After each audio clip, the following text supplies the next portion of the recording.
Chapter 19, advantages and disadvantages of large and small firms.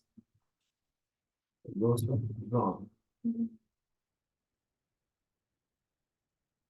How is the size of a firm measured? When you're measuring the size of a firm, you're talking about how big or small the firm is. That is what measuring is about. Several methods can be used to measure the size of a firm. Here are three: turnover, number of employees, balance sheet total. So you can measure the size of a business based on the turnover. That means what they sell in terms of their revenue over a period of time. Oh, so business A, business B, business D, C, or E. But you have to compare how big or small they are. You can compare to what they sell. That is the first one. Clear? The second one, number of employees. You can compare the size of business based on the numbers of workers they employ. Oh, school A employs 10 teachers, school B employs 40 teachers. So school B is bigger than school A based on the numbers of teachers. It depends on your perspective anyway. I might choose to measure through revenue. You might choose to measure through number of employees. Turnover is the same as revenue. The third one is the balance sheet, the value of your assets, the capital you invested into the business, the liabilities of the business. You can use that to measure the size of the business. Are they clear? Yeah. We'll move on. Small firms. Why do we call them small firms? We call them small firms because they're naturally small. Yeah. And they don't have the tendency to become bigger. So let's see. The vast majority of firms in many countries are small. The number of small firms, along with self-employment, has also grown in the last 30 years. Government in many countries have encouraged the development of small businesses. In developed countries, the growth in the tertiary sector has also helped. This is because the provision for many services is more effective on a small scale. Finally, during periods of high unemployment, such as in the 80s and just after the financial crisis in 2008, many people saw self-employment as a way of supporting themselves. They often use money from being made redundant to help start their own business. We call it a small business because it employs few numbers of people and it doesn't operate on a larger scale. So why has this really become rampant? It becomes rampant because it involves self-employment.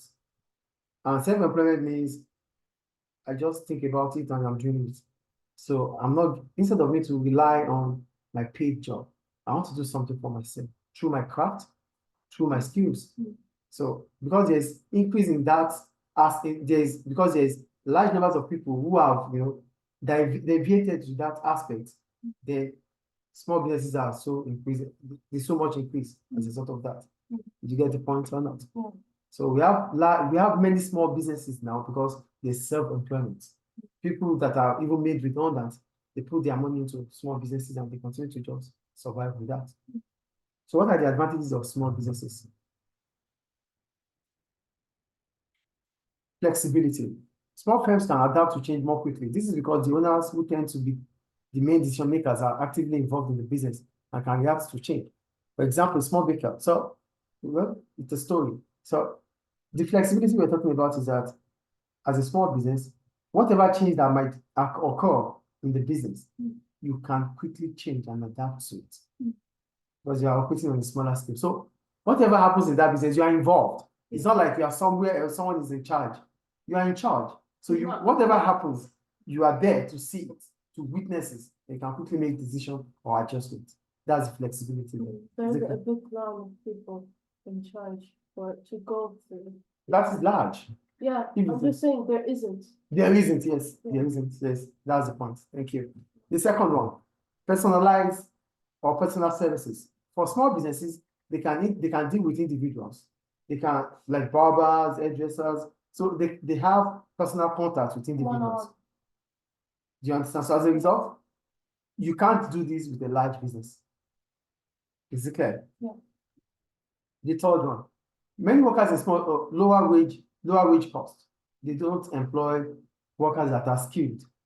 They employ workers that are within their own financial budgets. So you won't expect a graduate to work with a small business.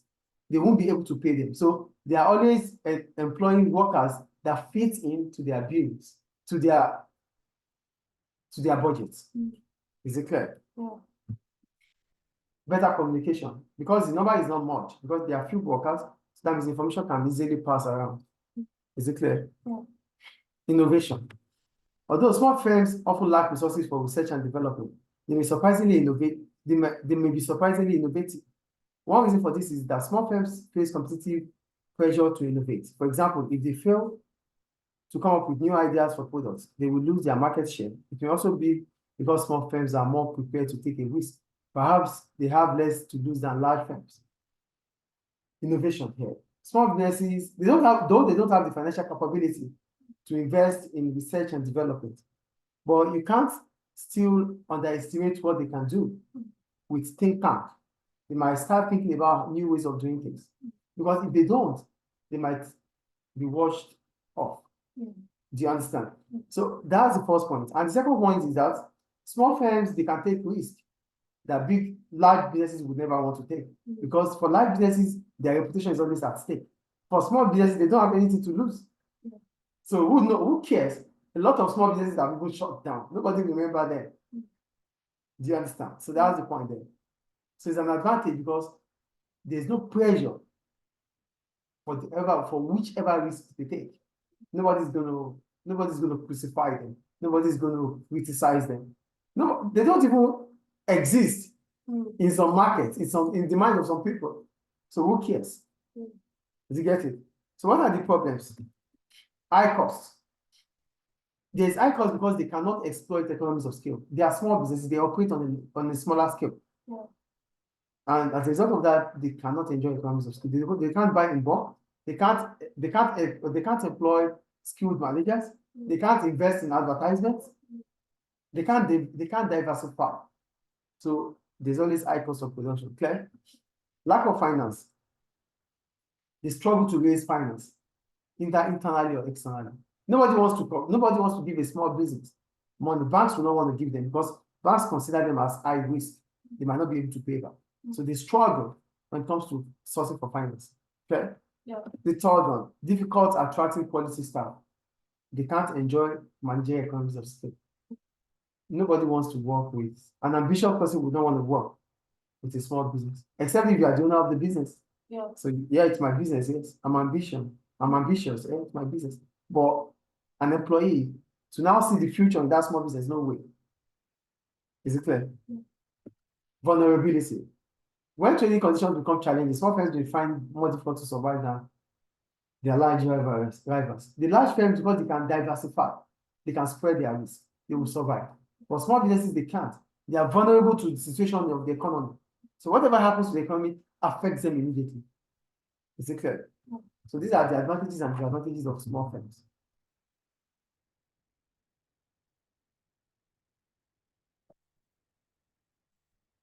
So we go to large firms.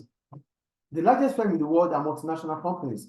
Multinationals have a great deal of power. They have huge resources and employ thousands of people. The largest firm in the world in 2016 was the US retailer Walmart. For large businesses, they operate on a larger scale. They employ numerous numbers of workers. So what are the advantages of a large firm? Number one, economies of scale. Because they operate on a larger scale, they will enjoy a cost reduction. Do you get it? Are you with me? Two, market domination. Large firms can often dominate a market. They have higher profile in the public eye than small firms and benefit from such recognition. This may mean that they can charge higher prices that enable them to make higher profits. They dominate the market. Are you there? Yeah, I was just going to ask. Yeah, I'm going to explain it. Economies of scale or market domination. Okay. Large businesses, they dominate the market. How do they dominate the market? They are the ones that are popular. They are the ones that are important in the eyes of the customers. So whatever they do, others will follow. As a result of that, yeah, Apple. So they are the leader. They are the one. They dominated the market. So whatever they do, others are just following. Do you understand? So whatever they do is good in the eye of customers. That is market domination then. Is it clear? Yeah. Large scale contracts. There are both small firms and large firms in the construction industry. However, a small firm could not compete with a large firm for a contract to build a new motorway for the government. Only large firms can win this large scale, often highly profitable contract because small firms do not have the resources to carry out the work. As a small firm, you will be deprived of large contracts. Why? Because you don't even have the financial capability to start off the project. So the government might tell you and I might make a proposal for a contract. And government will say, okay, the contract is worth 200 million. As a large firm that you are, as the owner of a large firm that you have, you can afford. So the government might say, okay, take care. The government might say 200 is the amount, 200 million is the amount, but we're not giving you have to start the project by providing 100 million from the start. As soon as you complete 100 million of the project, they will pay you. A large business can afford that. A small business will not be able to. Yeah. So you will lose out in getting large contracts that would have been profitable for you, that would have lifted you up, bring you to limelight. To limelight. To make you to the top too. Yeah. If you are able to get such contracts, you'll be at the top. But you won't be able to get it because you lack the resources to get it. Is it clear?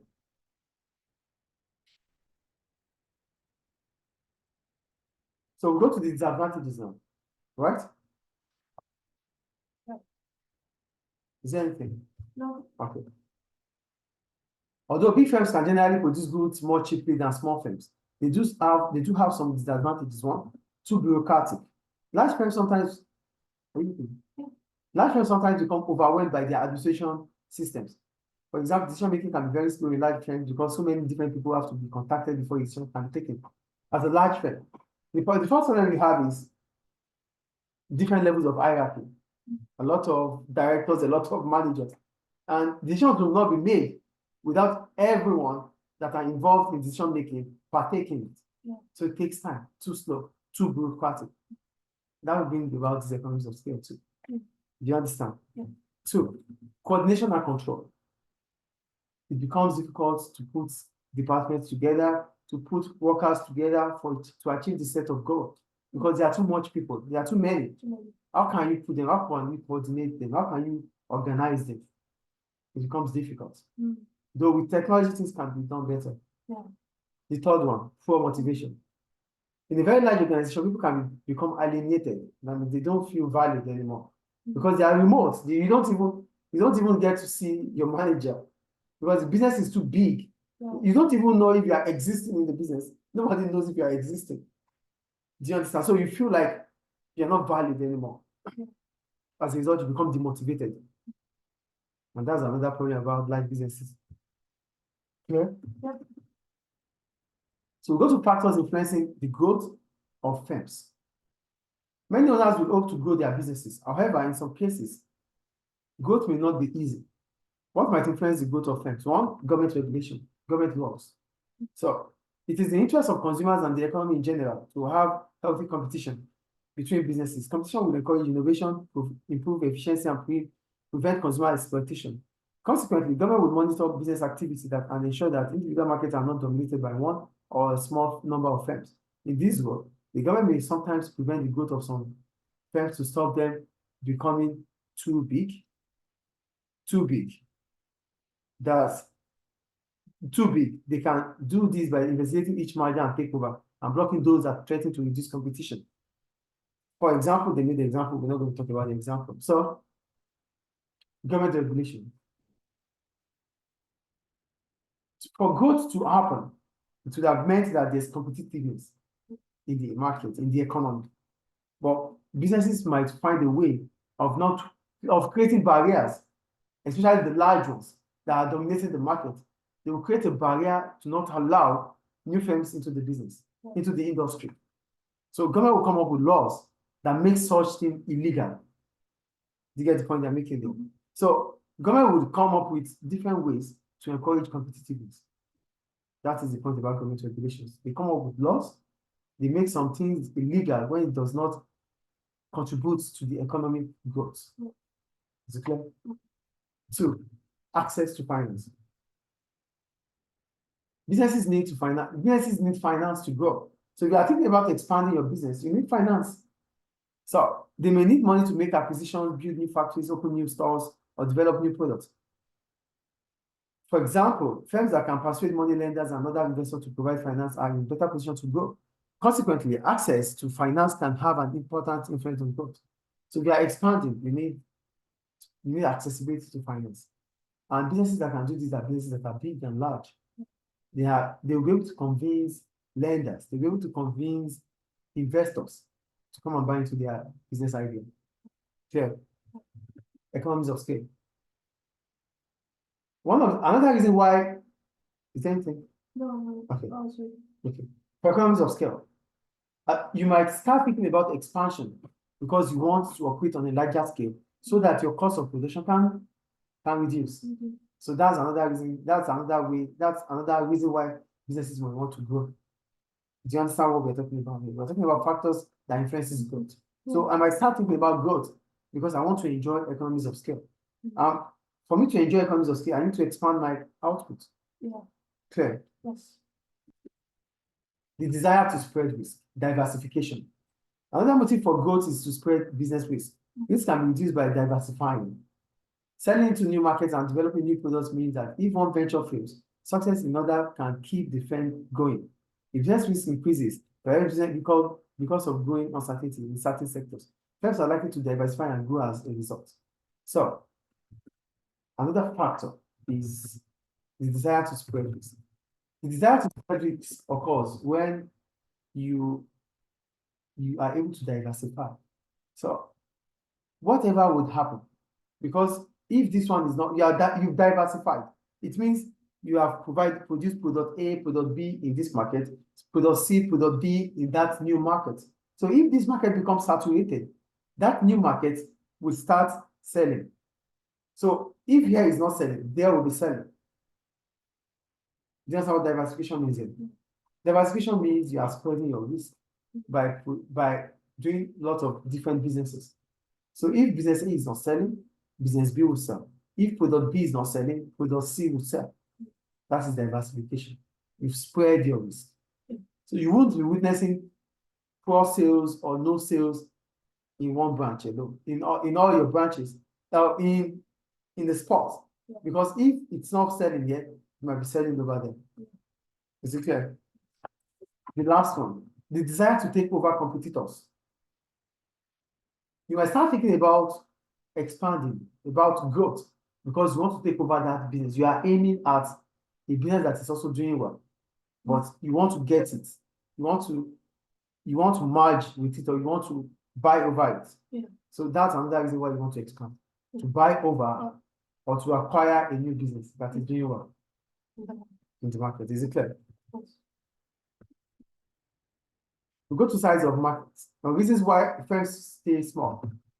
So here we're talking about the reasons why some firms still remain naturally small. Number one, size of the market.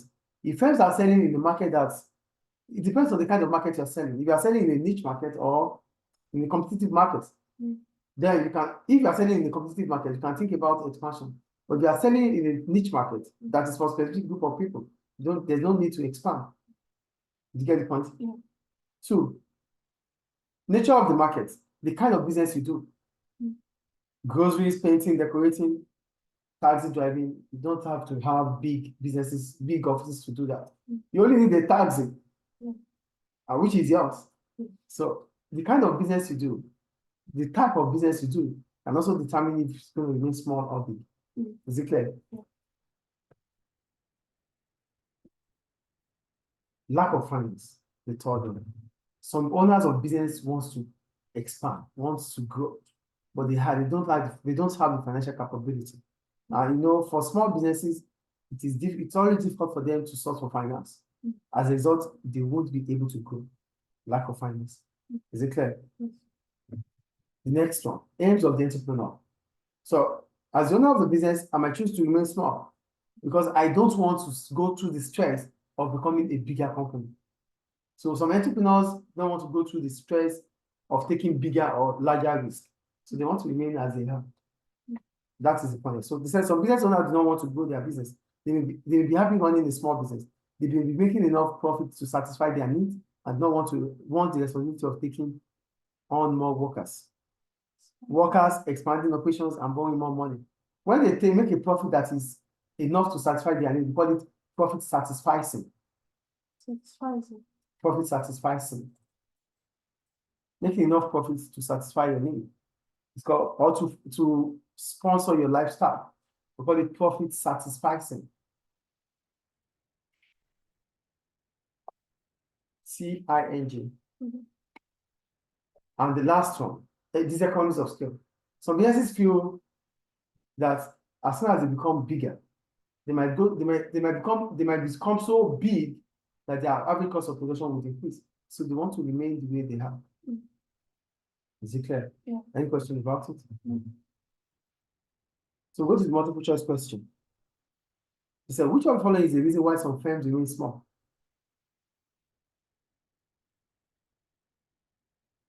Lack of finance. Lack of finance. Question 2. He said, look at table 19.1. Which of the following firm is considered to be medium size according to the EU definition of business size? 19.1. We have to go back up. 19.1. Is it from the beginning? Mm.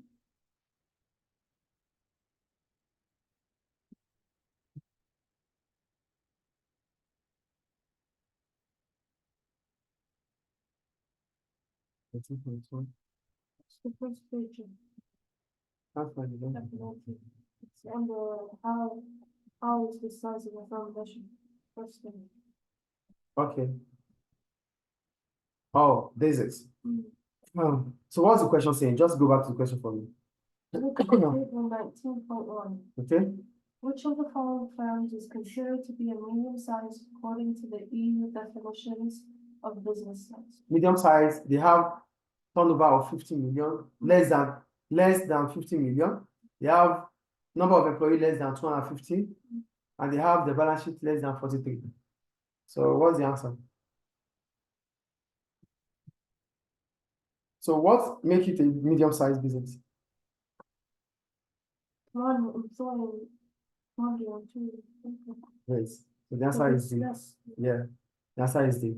So that ends the difference between large and small firms. Or what's the advantages and disadvantages of large and small firms? Thank you.